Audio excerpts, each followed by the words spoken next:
Store के पिछले video में हमने देखा था कि स्टोर के 4 क्लासेस होते हैं, जिनमें से 3 फाइनल हेड में डेबिट होते हैं और 1 सस्पेंस हेड में डेबिट होता है, जिसका नाम है स्टॉक।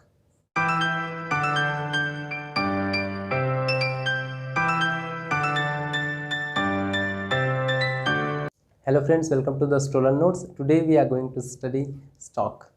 एक्चुअली स्टोर में जितने अलग अलग तरह के मटेरियल होते हैं, जैसे जैसे वो वर्क पे यूज़ होते हैं या किसी कॉन्ट्रैक्टर को इशू किया जाएगा, तो उसको किस वर्क के लिए यूज़ किया जा रहा है या किस कॉन्ट्रैक्टर को इशू किया गया है, इसके बेसिस पे उसको कंसर्न अकाउंट में डेबिट करते हैं।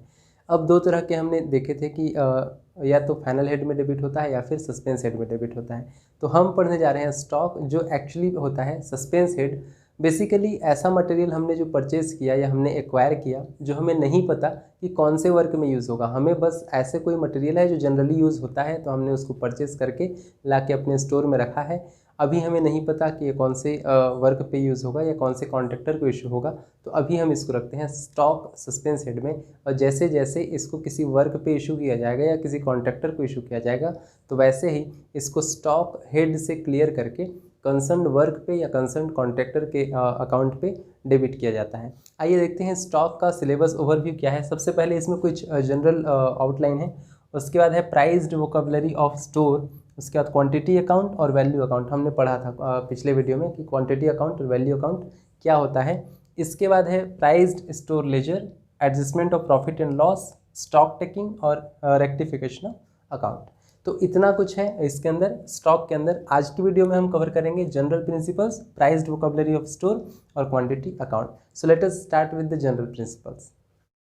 जैसा कि हमको पता है कि स्टोर का जनरल एडमिनिस्ट्रेशन उस डिवीज़न के डिविजनल ऑफिसर के हाथ में होता है, लेकिन किसी भी डिवीज़न का जो स्टोर होगा वो या तो एक सिंगल गोडाउन में हो सकता है या फिर अलग अलग सब डिवीज़न में भी उसको डिस्ट्रीब्यूटेड करके रखा जा सकता है। फर्दर सब डिवीज़न में भी ज़रूरी नहीं कि वो एक ही जगह पे होगा, वो सब डिवीज़न में भी अलग अलग जगह पे डिस्ट्रीब्यूटेड हो सकता है, ताकि जिस जगह पे हमको काम करना हो उस जगह से हम पास के ही स्टोर से वहाँ से मटेरियल ला के सप्लाई कर सकें। अब होगा एक्चुअली क्या कि under the charge of one officer, भले ही अलग अलग सब डिवीज़न में पूरा स्टोर को बांट के रखे हैं, हम लोगों ने स्टोर के अलग अलग एक तरह से ब्रांचेस सब स्टोर खोल के रखे हैं, लेकिन फिर भी पूरे डिवीज़न का जो स्टोर होगा वो एक ही ऑफिसर के चार्ज में होगा और जितने भी सब डिवीज़न ऑफिसर हैं वो उसी ऑफिसर को आप रिक्वेस्ट करेंगे सप्लाई के लिए और वही ऑफिसर आपको सप्लाई करेगा। ठीक है, इस तो ऐसे समझिए कि मान लीजिए एक डिवीज़नल ऑफिस है और उसके अंडर में बहुत सारे सब डिवीज़न ऑफिस हैं, तो एक स्टोर भले ही यहाँ पे है, लेकिन फिर भी ये सब डिवीज़नल ऑफिसर डायरेक्ट इस स्टोर का मटेरियल ले नहीं सकता। इसको लेने के लिए कोई एक ऑफिसर होगा जो ऑथराइज होगा। ठीक है, और किसी भी सब डिवीज़न ऑफिसर को इवन अपने स्टोर से भी मटेरियल लेना है तो इस ऑफिसर को आपको रिक्वेशन देना होगा, और ये ऑफिसर जब रिक्वेशन के लिए हाँ करेगा तब आप यहाँ से मटेरियल ले लेंगे। तो ये दूसरी बात याद रखिएगा कि स्टोर चाहे अलग अलग जगह पे डिस्ट्रीब्यूटेड हो, लेकिन एक पूरे डिवीज़न के स्टोर का चार्ज एक ही ऑफिसर के पास होगा, और अगर सब डिवीज़नल ऑफिसर को कोई मटेरियल चाहिए तो ये उस एक ऑफिसर के पास अपना रिक्वेशन भेजेंगे। ठीक है, तो यहाँ भी अगर इसको भी कोई चीज़ चाहिए इस स्टोर से तो इसी को रिक्वेशन भेजेंगे और ये अगर हाँ बोलेगा तब वहाँ से आप मटेरियल ले सकते हो। लेकिन इसमें कहा यह गया कि अकाउंट केप्ट बाय SDO, भले ही इसके चार्ज में है, लेकिन अगर यहाँ पे कोई स्टोर है तो इसका अकाउंट मेंटेन यही सब डिवीज़न ऑफिसर करेगा। सिमिलरली यहाँ कोई स्टोर है तो उसका अकाउंट ये सब डिवीज़न ऑफिसर करेगा। ठीक, तो स्टोर का चार्ज होगा किसी एक ऑफिसर के पास पूरे डिवीज़न का। ठीक है, और अगर आपको स्टोर से कोई मटेरियल लेना है तो आप उसी ऑफिसर को अपना रिक्वेशन भेजेंगे, लेकिन उस स्टोर का अकाउंट मेंटेन करेगा वहाँ का सब डिवीज़न ऑफिसर। ये होगा आपका क्वांटिटी अकाउंट, जो केवल क्वांटिटी की बात करेगा, वैल्यू की बात नहीं करेगा, प्राइस की बात नहीं करेगा, क्योंकि जो वैल्यू अकाउंट है वो हमने पिछले वीडियो में भी पढ़ा था कि वो मेंटेन किया जाता है एट डिविजनल ऑफिस। तो ये हो गया स्टोर का जनरल प्रिंसिपल। इसमें एक चीज़ और है कि separate account at DO, divisional office में एक सेपरेट अकाउंट बनेगा। किससे? मान लीजिए ऐसा कोई स्टोर है जो किसी भी सब डिविजनल ऑफिसर के अंडर में नहीं है बल्कि डायरेक्ट डिविजनल ऑफिसर के अंडर में है, तो इस स्टोर का क्वांटिटी अकाउंट डिविजनल ऑफिस में बनेगा। तो ये याद रखिएगा कि इनके क्वांटिटी अकाउंट जो कंसर्न सब डिविजनल ऑफिसर है वहाँ बनेगा। ठीक है, ये जो स्टोर डायरेक्टली डिविजनल ऑफिसर के अंडर में है इसका क्वांटिटी अकाउंट डिविजनल ऑफिस में बनेगा और वैल्यू अकाउंट सारे स्टोर का, चाहे वो कहीं भी हो, सबका वैल्यू अकाउंट केवल डिविजनल ऑफिस में बनेगा। Next part of stock is prized vocabulary of store. Actually क्या होता है कि स्टोर में अलग अलग तरह के मटेरियल होंगे, तो हो सकता है दूसरे डिवीज़न वालों को अगर कभी ज़रूरत पड़ा मटेरियल का तो आपसे वो इंडेंट करेंगे, आपसे वो मटेरियल रिक्वेशन भेज के आपसे मटेरियल मांगेंगे, ठीक है। तो आपको कैसे पता चलेगा कि वो एग्जैक्टली कौन सा मटेरियल चाहते हैं, या फिर उनको कैसे पता चलेगा कि आपके पास कौन कौन सा मटेरियल रखा हुआ है, प्लस उसका रेट क्या है, किस रेट पे आप उनको सप्लाई करेंगे। तो इसके लिए एक वोकेबलरी होता है, एक लिस्ट होता है मटेरियल्स का, ठीक है, और उसको हम कहते हैं prized vocabulary of store. Prized है मतलब उसमें उसका प्राइस भी लिखा होगा। एक्चुअली क्या होता है, list of materials in stock, ठीक है। किसी भी डिपार्टमेंट में अलग अलग डिवीज़न में जितने भी मटेरियल यूज़ होते हैं सबका एक लिस्ट बनता है, ठीक है, और वो होता है with up to date classification. Up to date रखा जाएगा जितने अलग अलग तरह के मटेरियल हैं, जैसा उसका क्लासिफिकेशन, तो वो अलग अलग क्लासेस के जितने भी मटेरियल हैं सबका एक लिस्ट बनता है, ठीक। और उसका लिस्ट बनने के बाद वो यूनिफॉर्म रखा जाएगा पूरे डिपार्टमेंट के लिए और उसको सारे डिविजन्स को भेज दिया जाता है। अब डिविजन्स क्या करते हैं, वो अपना इशू रेट बताते हैं उसमें, ठीक है, issue rate by divisions, issue rate बताते हैं डिविजन्स, और वो ऐसे बताते हैं कि वो किस रेट पे वो मटेरियल प्रोवाइड करेंगे। अगर किसी ने सप्लाई मांगा हमसे तो हम किस रेट पे उसको इशू करेंगे, तो ये इशू रेट वो लोग बता देंगे और इशू रेट को वो लोग फिल करने के बाद उसको सर्कुलेट कर देते हैं। तो मान लीजिए आपके पास ब्लैंक वाला पहले आया प्राइस स्टोर लेजर जिसमें प्राइस नहीं लिखा हुआ था, अब आपने क्या किया, उसमें इशू रेट लिख दिया अपने डिवीज़न के हिसाब से और उसको सर्कुलेट कर दिया, तो सारे बाकी डिविजन्स में चला गया और सब डिवीज़न को, सारे डिविजन्स को पता चल गया कि अगर वो हमारे डिवीज़न से कोई भी मटेरियल मंगाएंगे तो उनको किस रेट में मिलेगा और क्या क्या मटेरियल हमारे पास अवेलेबल है और क्या क्या मटेरियल हमारे पास अवेलेबल नहीं है। तो ये हो गया प्राइज्ड वोकेबलरी ऑफ स्टोर, इतना सा ही है, ठीक है। इसके बाद हम देखते हैं क्वांटिटी अकाउंट। जैसा कि हमको पता है कि क्वांटिटी अकाउंट केवल डील करता है कि मटेरियल की क्वांटिटी कितनी है, तो ऑब्वियसली ये डील करेगा इसी चीज़ के साथ कि कितना आया, कितना गया और कितना बचा हुआ है। तो इसी के बेसिस पे 3 पॉइंट हैं। सबसे पहला है रिसीट, क्या क्या मटेरियल आया हमारे पास, कौन से प्रोसीजर से आएगा। दूसरा है इशू, हम कौन से प्रोसीजर से दूसरी जगह पे इशू करेंगे, ठीक है। और तीसरा होता है बिन कार्ड, जिसमें एक्चुअली करेंट स्टेटस दिखता है आपका कि आपके पास कौन कौन सा मटेरियल और कितनी क्वांटिटी में मटेरियल रखा हुआ है। तो स्टार्टिंग विद द रिसीट, ठीक है, आप कहाँ कहाँ से मंगा सकते हैं, ठीक है। उसमें है सबसे पहले सप्लायर्स इन इंडिया और अब्रॉड, दूसरा है अदर सब डिवीज़न, डिवीज़न और डिपार्टमेंट, यहाँ से भी आप किसी दूसरे सब डिवीज़न, दूसरे डिवीज़न या दूसरे डिपार्टमेंट से मंगा सकते हैं, इंक्लूडिंग गवर्नमेंट वर्कशॉप्स।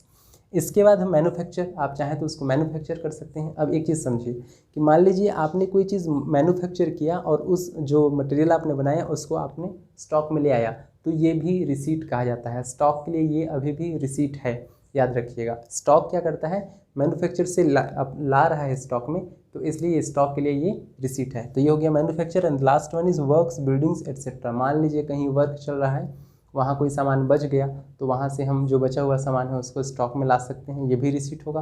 मान लीजिए कोई बिल्डिंग है जिसको डिसमेंटल किया गया, ठीक है, उसको डिसमेंटल करने के बाद वहाँ से मटेरियल हम ला के स्टॉक में रख सकते हैं, इसको भी हम रिसीट कहेंगे। तो these are the some sources of receipt of material for stock. इसके बाद देखते हैं कि प्रोसीजर कौन सा फॉलो होता है रिसीट के लिए। देखते हैं रिसीट का प्रोसीजर क्या होता है। सबसे पहले इसमें कहा गया कि प्रॉपर अथॉरिटी फॉर रिसीट। जब भी आपको कोई भी स्टोर मंगाना है, स्टोर के लिए कोई मटेरियल मंगाना है, तो उसके लिए प्रॉपर अथॉरिटी चाहिए। जब तक प्रॉपर अथॉरिटी नहीं होगी, रिटर्न अथॉरिटी नहीं होगी, तब तक आप कोई भी स्टोर नहीं मंगा सकते।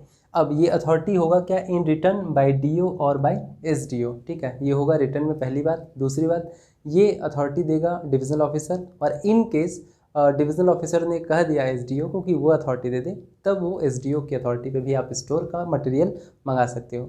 इसके बाद ये कहा गया कि रिसीव्ड मटेरियल, जैसे ही आपको मटेरियल रिसीव होगा उसके बाद आप क्या करेंगे, उसको एग्जामिन करेंगे कि वो फॉल्टी तो नहीं है, उसको काउंट करेंगे या उसको मेज़र करेंगे, और ये पूरा डिटेल आप नोट करेंगे in form 8A, that is goods received sheet. तो याद रखिएगा, ये है CPWA का फॉर्म नंबर 8A, जिसको हम कहते हैं गुड्स रिसीव्ड शीट। इसका मतलब जितना भी मटेरियल आपने रिसीव किया स्टोर के लिए, उस पूरे मटेरियल का जो आपने काउंट किया या मेज़र किया, तो जैसे ही रिसीव करते हैं तो पूरा डिटेल आप नोट करते हैं इन गुड्स रिसीव्ड शीट। तो ये हो गया आपका फॉर्म 8A। और दूसरा एक फॉर्म है, वहाँ भी आपको नोट करना है, which is form 8 bin card. Bin card में आपको केवल क्वांटिटी का टोटल नोट करना है कि कौन सा क्वांटिटी किस मटेरियल का कितना आया है, ठीक है। तो ये दोनों चीज़ें आप नोट करेंगे, एक तो डिटेल नोट करेंगे टोटल सब कुछ, वो होगा in form 8A goods received sheet, और फॉर्म 8 बिन कार्ड में आप केवल क्वांटिटी नोट करेंगे कौन सा मटेरियल कितना आया, बस उसका कोई स्पेसिफिकेशन कोई डिटेल नहीं।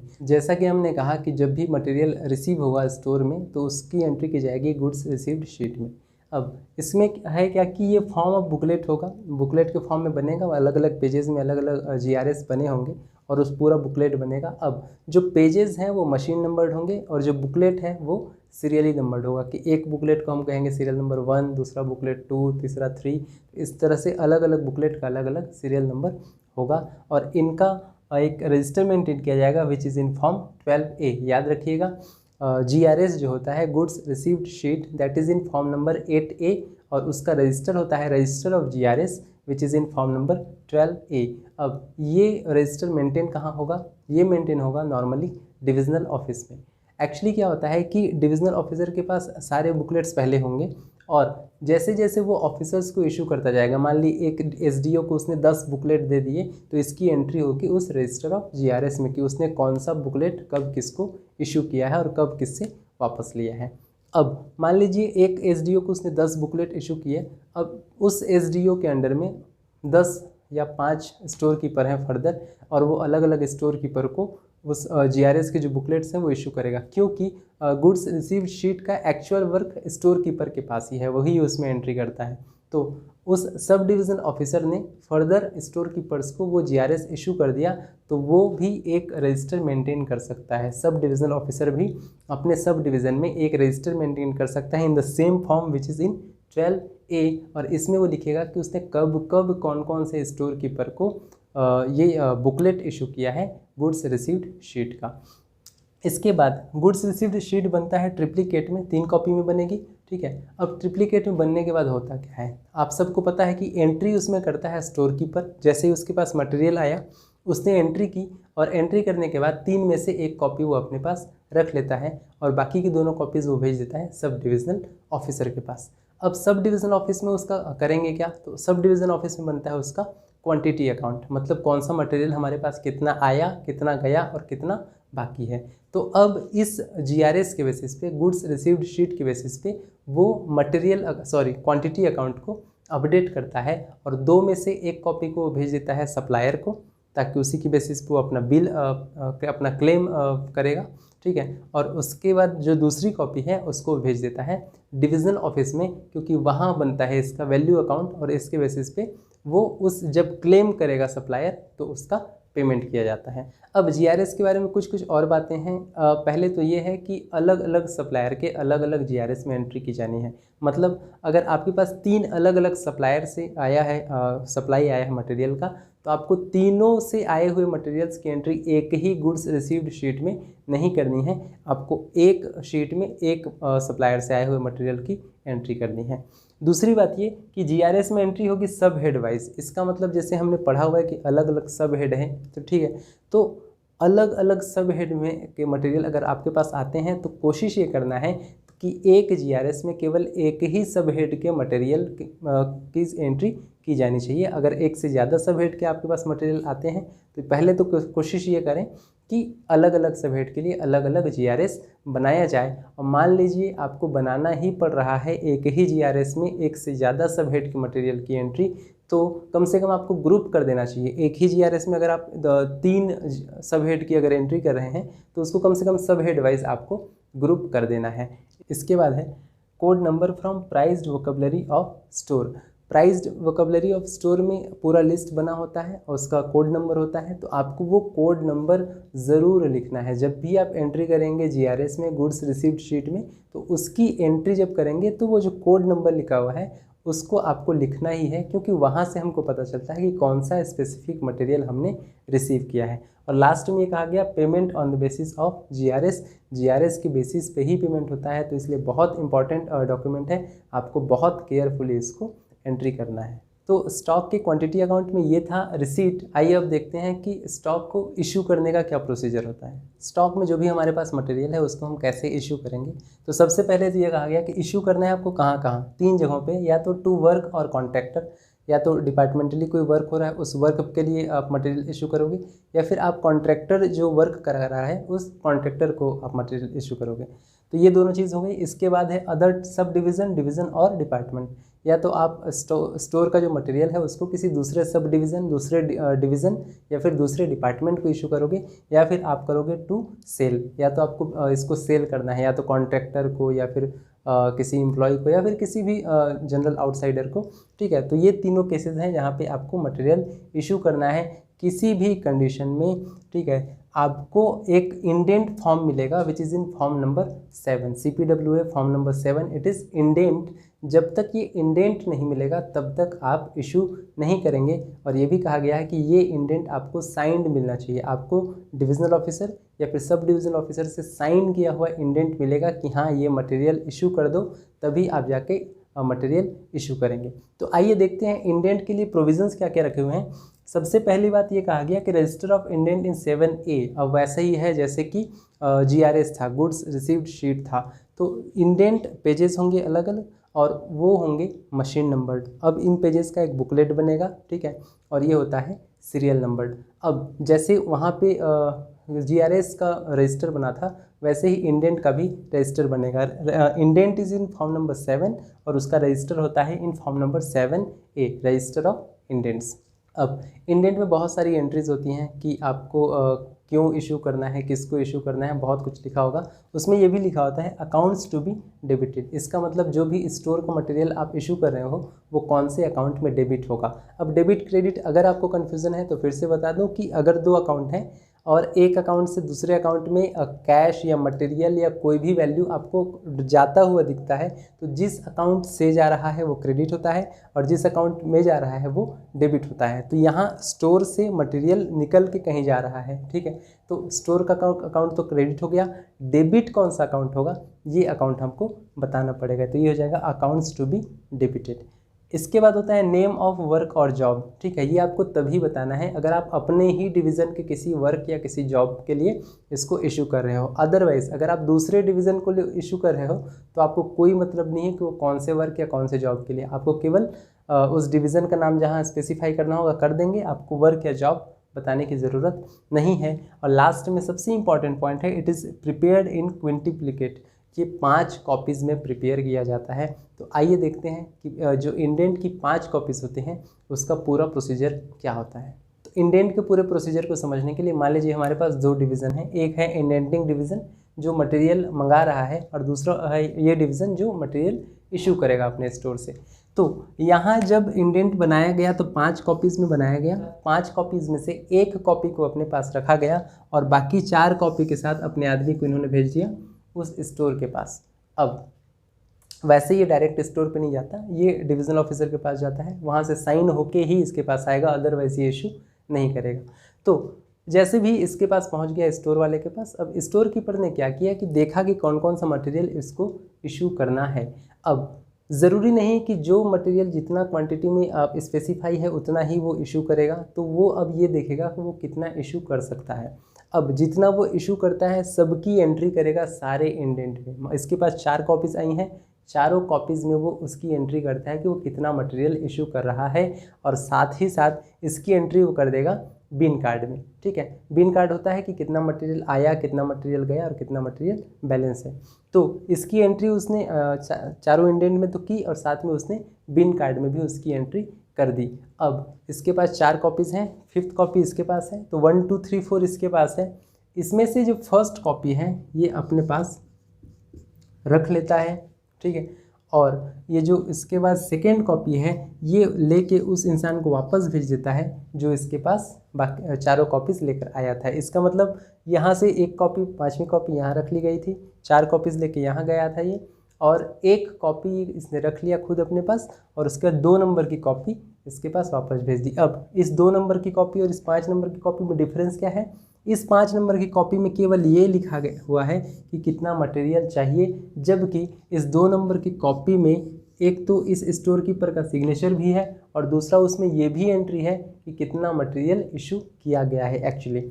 अब इसके बाद यहाँ पे 2 कॉपीज़ बची, copy number 3 and copy number 4। उस दोनों कॉपीज़ को ये store keeper sub division office के थ्रू भेज देता है डिवीज़न ऑफिस में। और जब भी ये यहाँ भेजेगा तो ऑब्वियसली जब ये सब डिवीज़न लेवल पे पहुँचेगा तो जो क्वांटिटी अकाउंट है वो अपडेट किया जाता है कि इतना मटेरियल हम इशू कर रहे हैं, ठीक है, तो अब हमारे पास कितना क्वांटिटी बचेगा। तो ये दोनों कॉपीज़ भेज दी जाती हैं फिर डिवीज़न ऑफिसर को, which is copy number 3 and copy number 4। अब इन 3rd और 4th में से एक कॉपी ये अपने पास रखते हैं अपनी कस्टडी में, ठीक है, और दूसरी कॉपी ये भेज देते हैं इंडेंटिंग डिवीज़न को क्लेम के लिए, ठीक है, और उसी के बेसिस पे फिर यहाँ से इनका क्लेम आप इनको पैसा मिलता है। तो ये होता है प्रोसेस ऑफ इंडेंट। इसके बाद आते हैं अगले पॉइंट पे, विच इज़ बिन कार्ड। तो बिन कार्ड में सबसे पहले तो आपको ये पता होना चाहिए कि ये फॉर्म 8 में मेंटेन किया जाता है। CPWA फॉर्म नंबर 8 होता है बिन कार्ड का, और ये सीरियली नंबर्ड होगा, ठीक है। अलग अलग कार्ड होता है एक्चुअली, इसका कोई बुकलेट नहीं होता, कार्ड होता है, उसमें आपको नोट करना है कि कितना कोई मटेरियल आया, कितना गया। तो इस कार्ड का सीरियली नंबर्ड होगा और सीरियल नंबर के बाद उसका एक रजिस्टर बनेगा, ठीक है, जो होता है इन फॉर्म नंबर 12B, ये याद रखिएगा, ठीक है। बिन कार्ड बनता है 8 में और उसका रजिस्टर बनता है 12B में। इसके बाद इसमें जो एंट्रीज होगी बिन कार्ड में वो होती है क्रोनोलॉजिकल ऑर्डर में, ठीक है। इसका मतलब जैसे जैसे कोई चीज़ आया, कोई गया, तो वैसे उसी सीक्वेंस में उसको, ठीक है, in the sequence of occurrence, जैसे जैसे कोई मटेरियल आया तो उसकी एंट्री करनी है, जैसे कोई मटेरियल गया तो उसकी एंट्री करनी है। तो क्रोनोलॉजिकल में आपको उसकी एंट्री करनी है। और इसके बाद ये कहा गया कि at place of material, bin card कहाँ रखा जाएगा, उसी प्लेस पे रखा जाएगा जहाँ पे मटेरियल रखा गया है, उसको कहीं भी अलग से नहीं रखा जाता, ना ही सब डिवीज़न ऑफिस में, ना ही डिवीज़न ऑफिस में। जहाँ पे मटेरियल है उसका बिन कार्ड भी वहीं रखना है। और जैसे जैसे एक भी मटेरियल आपने इशू किया या एक भी मटेरियल आपने रिसीव किया तो तुरंत उसकी एंट्री आपको बिन कार्ड में करना है। इसके बाद इसकी पोस्टिंग होगी कहाँ से, तो ऑब्वियसली या तो होगी GRS से, गुड्स रिसीव्ड शीट से, जो है फॉर्म नंबर 8A, या फिर होगी इंडेंट से, जो है फॉर्म नंबर 7।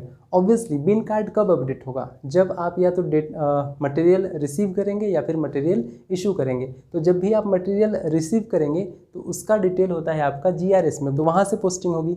जब भी आप मटेरियल इशू करेंगे तो उसका डिटेल होगा इंडेंट में, तो वहाँ से आप पोस्टिंग करेंगे। तो इसमें कहाँ से डेटा आएगा बिन कार्ड में, it is either from GRS और फ्रॉम इंडेंट्स, तो ये क्लियर होना चाहिए। और लास्ट में कहा गया verification with price store laser. अब प्राइस स्टोर लेजर क्या है, तो ये वैल्यू अकाउंट है जो मेंटेन किया जाता है डे बाय डे, जितने भी ट्रांजेक्शन्स होते हैं उनका वैल्यू अकाउंट मेंटेन किया जाता है डिविजनल ऑफिस में। आपको याद होगा जब भी हमने GRS की बात की थी या फिर जब भी हमने इंडेंट्स की बात की थी तो उसका एक कॉपी जाता है डिविजनल ऑफिस में और यहीं से उसकी एंट्री होती है। तो आपको ये जो बिन कार्ड में एंट्री है इसकी और प्राइस्ड स्टोर लेजर में जो एंट्री है इसकी आपको टाइम टाइम पे वेरिफिकेशन करते रहना है। और ये कहा गया कि किसी भी कंडीशन में जब भी आपका फिजिकल वेरिफिकेशन होगा तो उस वेरिफिकेशन से पहले आपको प्राइस्ड स्टोर लेजर और बिन कार्ड को मैच करके देख लेना है कि इसमें जितना मटेरियल शो हो रहा है उतना ही मटेरियल इसमें शो हो रहा है या नहीं हो रहा है। लास्ट में एक पॉइंट और है कि जैसे ही ये बिन कार्ड आपका फुल हो जाएगा, जितनी इसमें एंट्रीज आ सकती थी उतनी एंट्री आ गई, फुल हो गई, तो इसको आप कैरी फॉरवर्ड कर देंगे दूसरे बिन कार्ड में। और ये जो बिन कार्ड फुल हो गया इसको आप भेज देंगे वापस डिविजनल ऑफिस में, क्योंकि ये जो रजिस्टर है बिन कार्ड्स का ये डिविजनल ऑफिस में ही मेंटेन किया जाता है, तो वहीं आपको वापस करना है। जैसे ही आपने वापस किया तो वो उसकी एंट्रीज़ को पहले तो मैच करेंगे इससे प्राइस्ड स्टोर लेजर से और उसके बाद उस बिन कार्ड को डिविजनल ऑफिस में रख लिया जाता है। तो ये हुआ the process of bin card और इसी के साथ खत्म होता है हमारा क्वांटिटी अकाउंट। अगले वीडियो में हम लेकर आएंगे next part which is value account of stock. तब तक के लिए please stay tuned. Thank you. जय हिंद।